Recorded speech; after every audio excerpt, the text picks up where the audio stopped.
between science and religion. Friction that they created themselves 500 years ago, that they're now walking it back and trying to merge religion with science. And that's why Bennu is so damn important. They want to rewrite creation theory. They want to preempt the cosmos and build their own agenda around it. And in so doing, to write a destruction theory, the end of the world. Because the very next asteroid they're going to probe through space is Apophis, which is the Egyptian god of chaos. Get it? Do we get it yet? This stuff is nuts. Well, you know, something I wanted to just, add real quick. You were saying that they kind of like want to give us this, I guess, this storyline, but like, from basically what I've got out of from like researching people that I just never covered or will cover eventually, if you really start to like really look at the basis of our idea of what we're on, where we are, and what's around us, that has all been handed to us from people who were, and not even hiding it, and probably some very obsessive with it. They were all alchemists and occultists. Every one of them were. And we have to wonder, like, we're going to take what we think they're saying on face value of what's out there and what's going on. You have to really, keep that in mind. And alchemists and occultists and whatever, people like that, is how we understand what's out in the skies. And it's not just this asteroid or Osiris-Rex that Vatican is funded. I'm sure maybe you'll cover this, but they have a lot of money into some of these major telescopes around the world. Oh yeah. Yes. So a lot of funding goes into astrological science. Yes, and a number of the staffs, they are staffed with Jesuit scientists, Jesuit, whatever, missionaries, priests, scholars, and they are now beginning to name a fair amount of the asteroids after prominent Jesuits. That's 6 in the past year alone.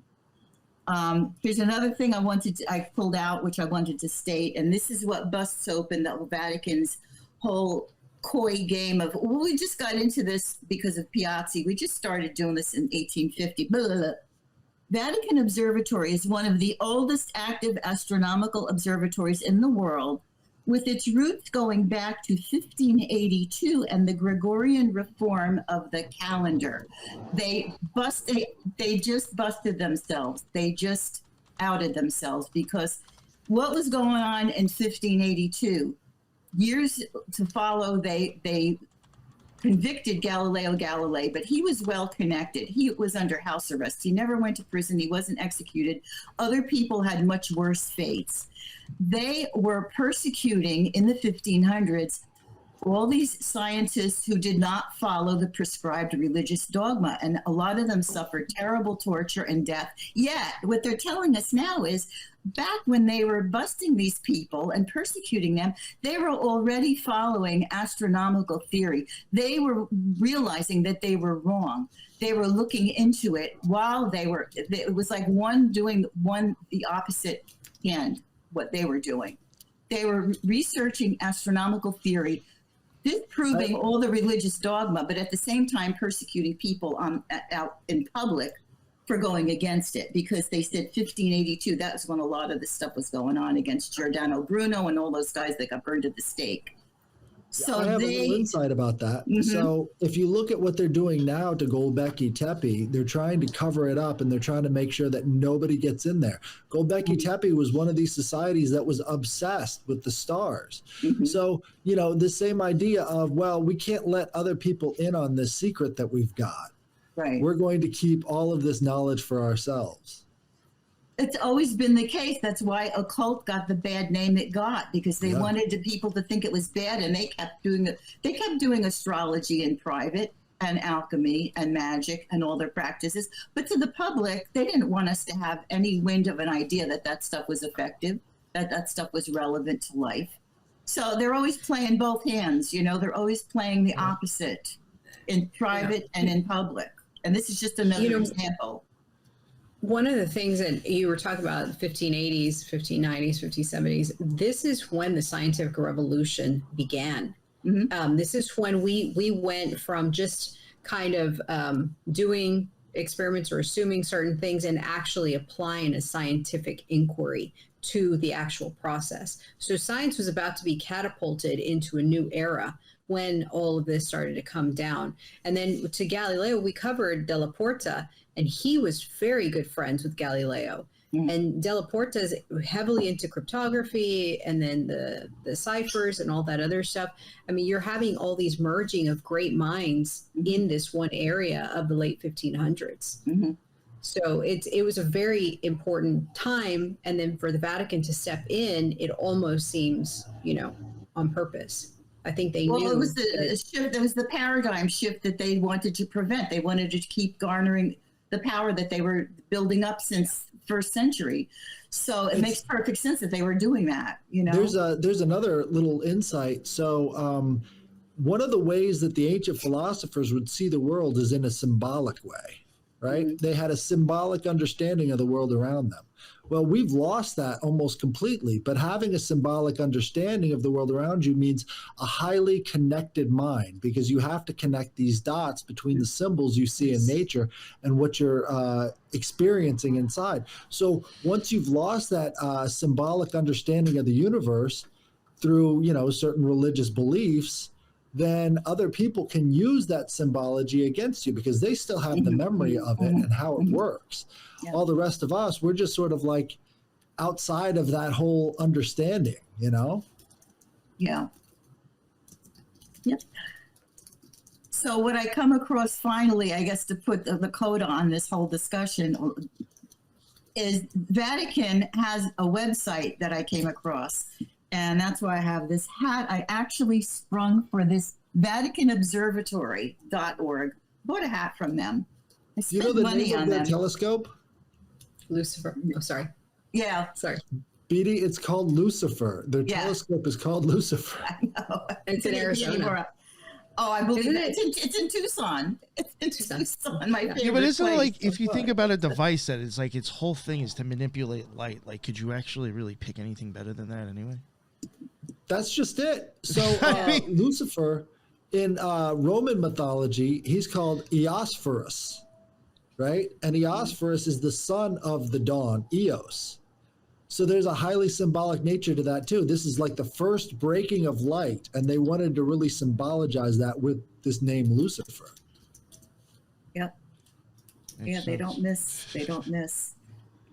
So anyway, I just wanted to tell people about the VaticanObservatory.org is a very interesting website.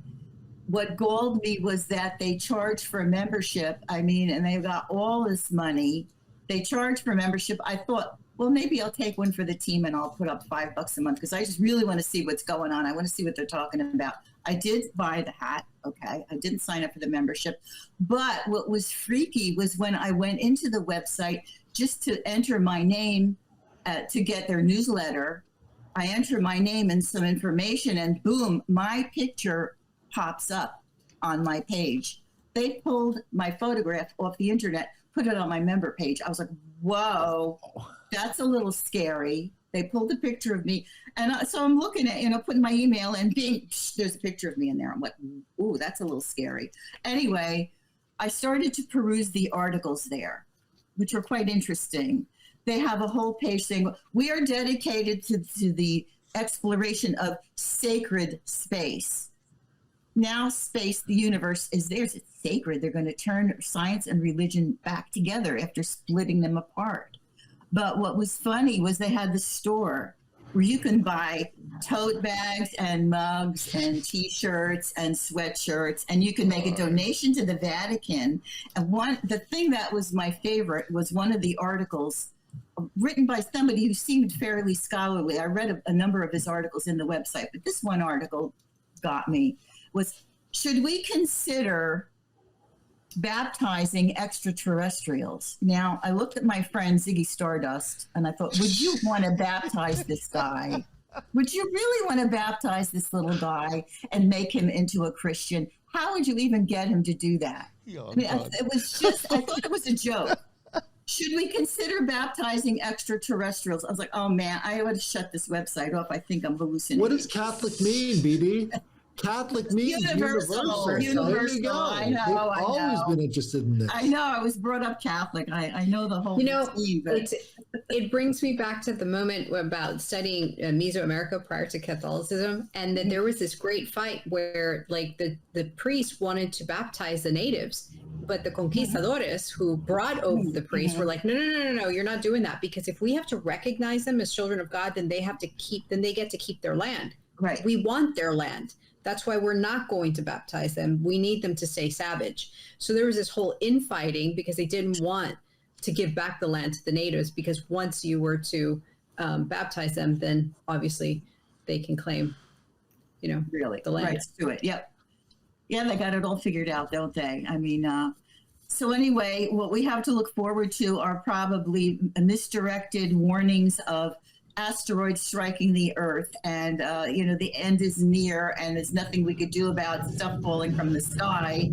And so I was tempted to retitle this show Cardinal Chicken Little, The Sky is Falling, but I decided to leave it the way it was. I was happy with the way it was. Well, BD, I had a question real quick. What do you think about comets? We've talked a lot about asteroids. What about the comets that are sort of moving through our solar system as well? Yes. I think they're subject to the same type of fear porn that the asteroids or the meteorites or the meteor showers are, which is manipulation of people thinking they're going to strike or they're going to come too close. I think knowing that the reach of the Vatican into the universe now is very disturbing, because you cannot trust the information coming out of there anymore. There's an agenda behind it. They want to control origin theory. They want to control ending theory. The rapture is coming. I just saw this morning, an article talking about the possibility of 2 asteroids coming too close to the Earth's, orbit, stratosphere rather.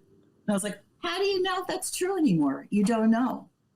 You don't know who's putting that up there. It never happens. And it calls to mind an incident that happened a while ago when I was working in New York some years ago.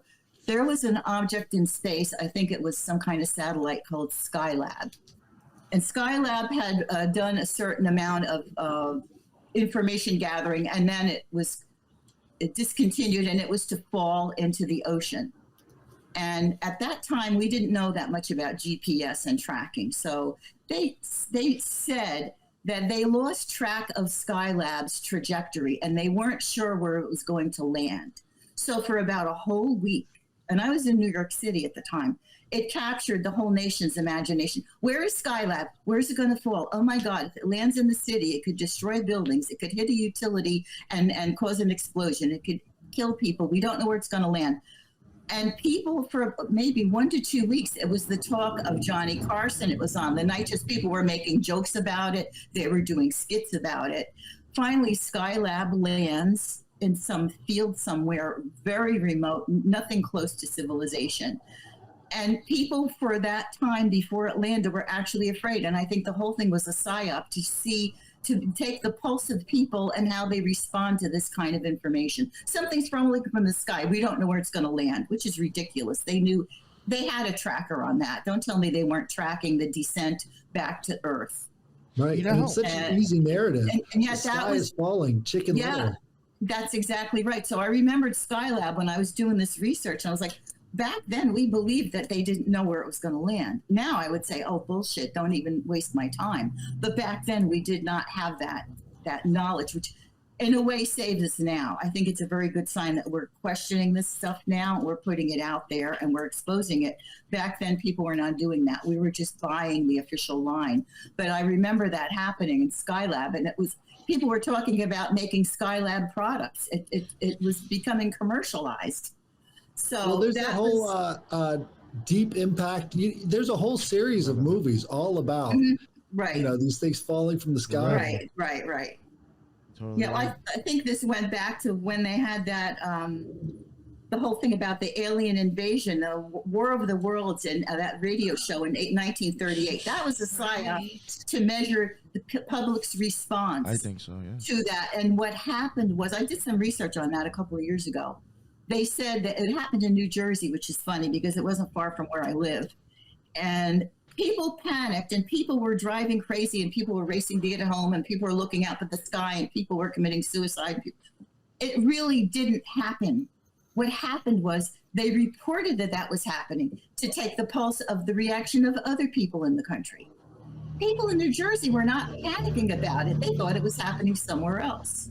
So the element of PSYOP fits into this whole astral thing, unfortunately, with comets, meteorites, asteroids, things passing through the Earth's atmosphere. So finding out that the Jesuit-based Vatican is behind this and supervising it and controlling it just tells us all we need to know. Yeah. There's an agenda afoot. We really can't put our faith in it. And, they're preempting the universe, which I personally take offense at because that's what I study.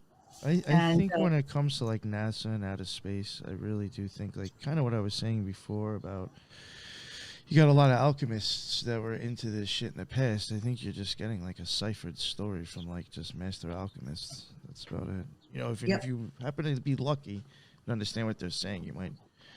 I mean, still, I don't think out there is what most people think, but I do think there's something to learn in their stupid shit that they hand us. You know what I thought was interesting, and I wanted to bring this up, and I don't want to forget. And this was actually due to Headless. When I was covering the Gilgo Beach, and I was looking at Rex Heuermann a lot. I remember him. I think he sent me something about Osiris Rex, and that was popping up in the news the same time. Gilgo Beach was like popping up again. Oh yeah, right. And I was like, this is so weird because like King and like Rex Heuermann technically was killing whores in Babylon, in the town of Babylon. And then you got Osiris Rex flying through the sky, and I don't know, it's just like, what's going on here? And then when you have NASA telling you that, right. Which is an encoded message in my opinion, you have to say, well, wait, what's going on? You're talking about Rex, and we got this guy slaying whores. I really want to know the relationship between NASA and the Vatican now. I'm sure that that's a huge history topic right there, is because there has to be a big crossover. They're taking orders from one another, it seems. Oh, for sure. Yes. And actually, the way it was stated here was NASA has past experience collaborating with the epicenter of the Roman Catholic faith. They don't say how far in the past. I would say it goes back as far as they probably began. I don't know when NASA started, probably one of the 1947 phenomena that we talked about, but that's probably when, because by then, since the 1500s, the Vatican's involved in astronomical research, and along comes NASA. I'm sure they were one of the first sponsors. I think the Vatican is NASA's sugar daddy. Yeah, that's how they got Osiris Rex to Bennu. Was the Vatican sponsored that? Right. NASA was. Aphrodite gave them beauty. One year a plague broke out, and the oracle of Apollo decreed the two maidens must be sacrificed. The sisters offered themselves and ended their lives by stabbing themselves with a weaving shuttle. Wow. Hades and Persephone, the king and queen of the underworld, pitied them and changed them into comets and meteorites. This is where the word meteor comes from. That's interesting. So comets are always associated with like the death of a king, right? Like Halley's Comet is associated with that. And so you've got these huge death cycles that are making this giant ellipse throughout the solar system. And once they come into view, something big starts to change.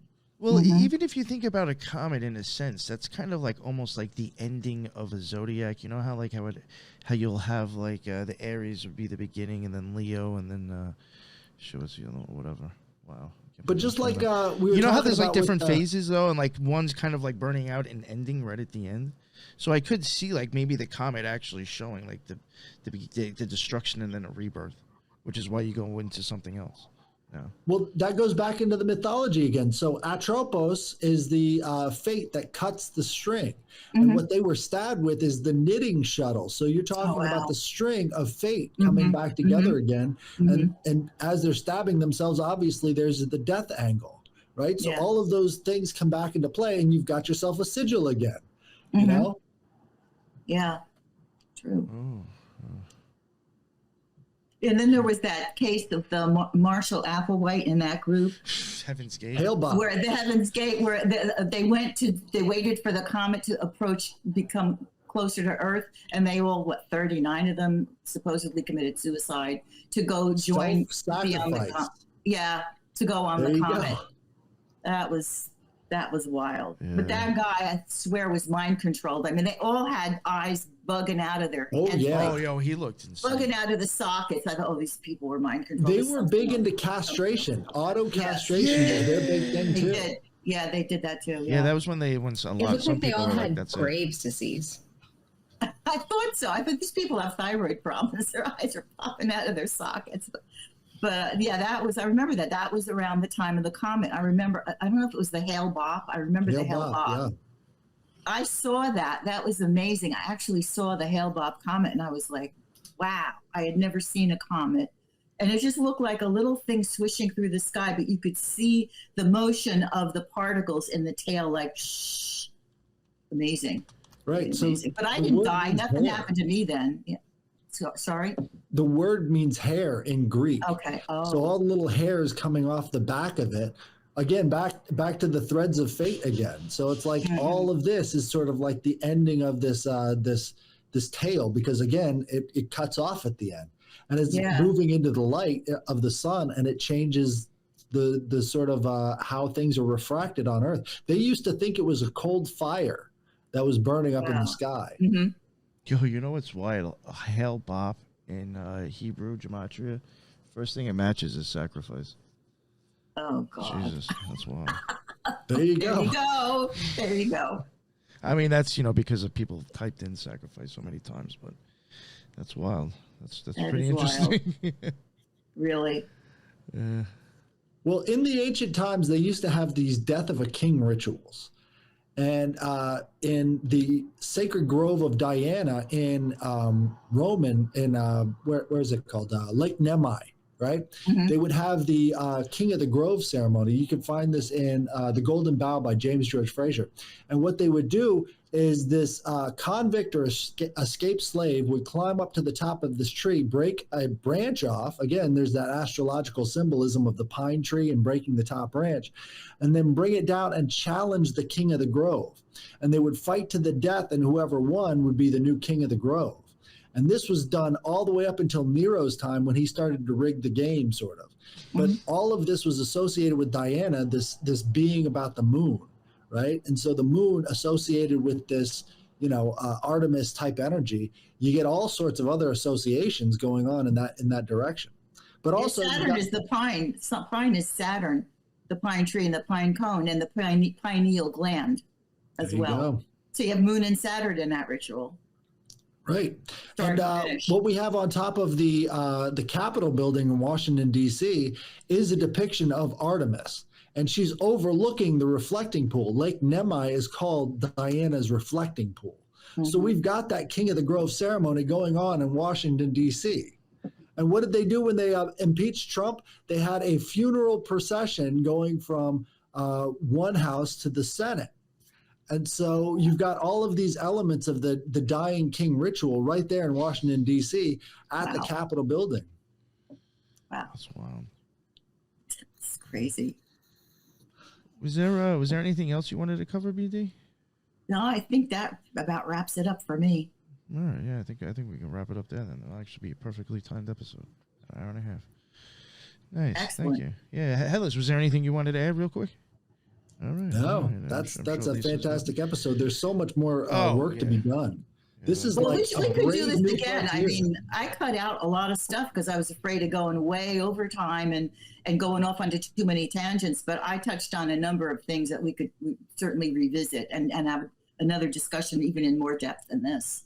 Sounds good, yeah. So we want to do it again. Let's do it again. I'm game. This was my favorite collab, just saying. Yeah, this was really fun. wow. Yeah, it did Awesome. really work out Awesome. really well, yeah. Which is why Yeah, which and is what like I hope. said, I never envisioned going into the direction I went. I was just going to do prime charts, asteroids, and look where it ended up, to the origin of the universe and the end of the world, and all that good stuff. You never know where it's going to end up, which makes it so much fun. Well, this is like a hidden key this is a hidden key of astrology, and I think a lot of people are dying for that. You know? Yeah, I think so. I think it's important that I'm happy to put it out there because I'm learning along with everybody else. I mean, I don't consider myself a master of anything, but I know enough about things to tie them together and make sense of them. And I'm still just learning. I just started doing asteroids a few months ago, and all the stuff I've learned already. Wow. I'm just scratching the surface. So we'll just keep going with it. Yeah, that was fun. Keep on going with it. I'm game. All right, real quick, before we wrap it up, just for to remind people, Headless, where can they find your own work? You just check me out on X and Instagram, Headless Giant. I post a bunch of weird stuff, and I'm sure I'll keep you entertained. And you will be live tomorrow night at what, 10 p.m. Eastern? It's going to be 10 p.m. Eastern, and we're going to be talking about Asclepius and his daughters. One of these asteroids is named Hygeia, which is the daughter of Asclepius. So, and there's an Asclepius too. There's a number. There's, like I showed you, there's 100 on that page. There's thousands more. I could just talk about them forever. I mean, that's why we should do this again. Yeah, Hygeia, Icarus, Daedalus, Persephone, Proserpina. Yeah, there was names on that list. I was like, oh my god. I was like, really? I didn't know there was fucking whatever those things were. Oh god, I thought there were 4,000. The latest count is 8,000. I think I saw Hecate, and I was like, no, really? Hecate, yeah, she was in there. She was in there. Okay. Hera is in there. Fuck it, let's just be obvious now.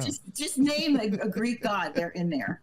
Some of them, they sound so fancy. You're like, what the fuck does that even mean? I know. This goes straight into alchemy too, because the alchemists believed that our souls had to transmute from all of these planets down to Earth, and this is one of those hidden keys of alchemy too.